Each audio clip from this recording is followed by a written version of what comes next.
Hello everyone, it's Damien at Dark Wolf Computers.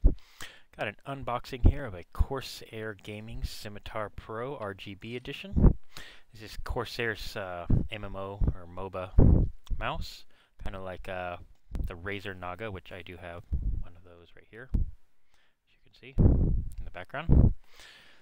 Got one of these from a contest, so we're going to open her up, see what's inside, try it out a little bit, and then most likely I will pay it forward to a friend since I really do love my Naga, but you never know, I may keep this one. And this has custom pro gaming grade 1600 DPI optical sensor. It has exclusive key slider, which is the thing on the side. You can slide it to where you like and then tighten it down. 17 programmable buttons.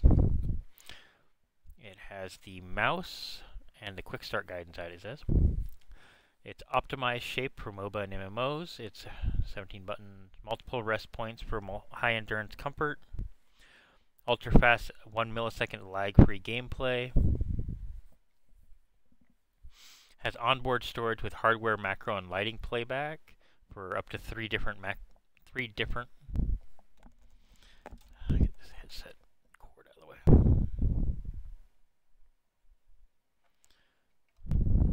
There.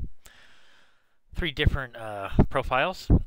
Complete control with Q, the Corsair software. So, like if you have the Q in the fans, like a Crystal Series case and all that stuff, then this will all match up together. You can like link it all together to match the same color at the same time. And then if you open it up, this is the yellow model they sent, so it has the yellow here, it's not just black. And you can see it's got the little flippy thing.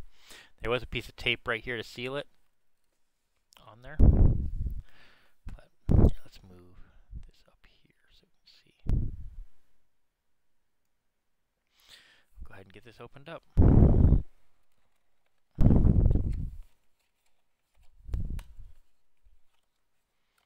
Okay, so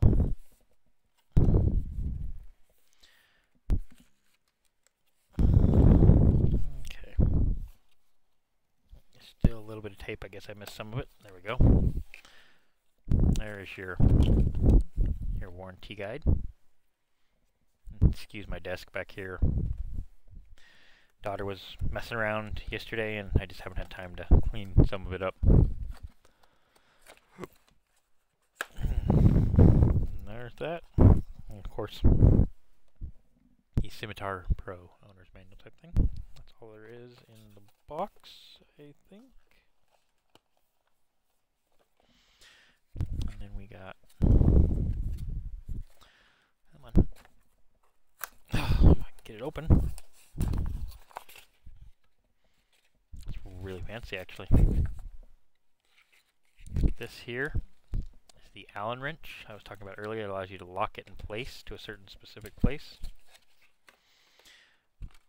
And you have the mouse itself here.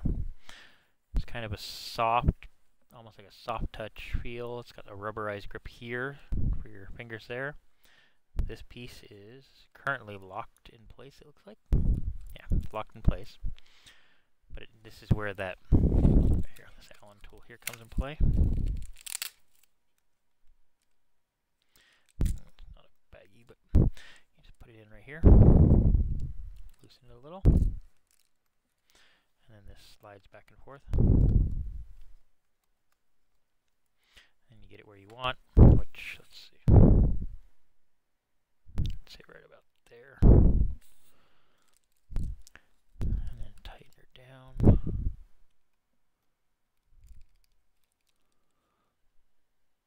There we go. She doesn't slide around anymore. It does move across the mouse pads very nicely. It has the scrolly up-down wheel, has a button here and here, and then, of course, your 16 buttons here on the side, or not 16, 12 buttons here on the side. This does not have a tilt wheel like the Razer does. This has the solid buttons, 12 mechanical buttons like a mechanical keyboard, so that it doesn't move. And the 2 here, just like here. And then this doesn't. This has a finger rest over here on the side, but it doesn't have the grip like this one does. So they both, you know, and this looks like it lights up here. We're going to plug it in and see in just a second. This looks like it has kind of a strengthened USB cable here. It's like reinforced at the plug, which is good because usually that's one of the areas that goes bad on mice. People are pulling it in and out. It's got a nice little Velcro tie here. I'm just going to plug this into my front panel for now. Now, I know ideally I'm not going to be able to do much adjustment because I don't have the software installed, but this is just to get an idea. Okay, and so there's, you can see how it lights up there. It lights up here, it glows here. Oops. And then you have up here as well, these lighting zones. Whoops. Now, the mouse feels really nice. The only thing between the two that this feels a little more solid to me, because it is solid and to the point, whereas the Corsair, because it does slide here, it is a little hollow here, so it makes it lighter. This feels a little heavier, not much, but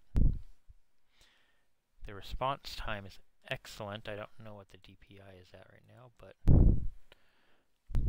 movement is excellent. My keyboard's kind of in the way here. There. Glides perfectly smooth over the mouse and that. And then you have all your 1, 2, 3, 4, 5, 6. And then these change colors, this change color. Most likely if I had the software I could set these individually to different colors. It does almost, it's pretty much instant. Anything you click, there is no the bing from different buttons there. Buttons are really clicky. They do feel kind of the same clickiness. Like I said, this does not have the left and right the Corsair does not have the left and right tilt that the Naga does. That is one thing that kind of sold me on the Naga over the Corsair, was because I use the tilt for push-to-talk in games. So I can just tilt my finger to one side and talk and then let go and go back to gaming. So with this one, I either have to program it to a button here somewhere, which then takes away from a button I have for something else in the game, or hold my keyboard to check it out. So thank you guys for checking this out. And again, this is the Corsair Scimitar Pro RGB. Seems to be a great product. Honestly, in my opinion, it's between the two of them. If you're a Razer fan, get the Razer. This does feel, like I said, a little more heavy duty to me personally, just because it's solid all the way through, where this is hollow because of the slide track and that, and it's light, really lightweight. So it feels a little more plasticky, cheapy-like. I mean, it's a great mouse. It's not a cheap mouse by any means, but it's still a great mouse and functional. And I actually know a friend of mine who has the same, or he has the non-pro. He has the regular Scimitar that he uses, and he loves it. If I had not used the Razer before and had the Scimitar first, like I said, I'd possibly be recommending this one. Like I said, it was just happened to be the tilt to talk that drives me more to this mouse. Personal preference. But like I said, this one is an excellent mouse as well. Difference, this mouse here, the Naga, this is the wired one. So this is about 100 to 120. Sometimes you can find it a little cheaper. If you get the wireless version of this, it's about 140 to 160. I do have both. I actually got a wireless one in a contest. That's how I knew it had the tilt talk. And then I bought this one. I was going to buy a Scimitar and ended up buying the Naga because the Scimitar did not have the tilt for wheel that I could program to push to talk. The wheel is fairly quiet as you're really getting on it. It does have a nice click to it. It does spin a little slower than the Naga, maybe. Yeah. This has a little more grip on the wheel too for your finger. And that's our video. I want to thank you guys for checking us out. If you like the video, go ahead and hit like. If you don't like the video, again, go ahead, don't like us. Subscribe to us if you want to see more, and thank you for coming out and checking us out.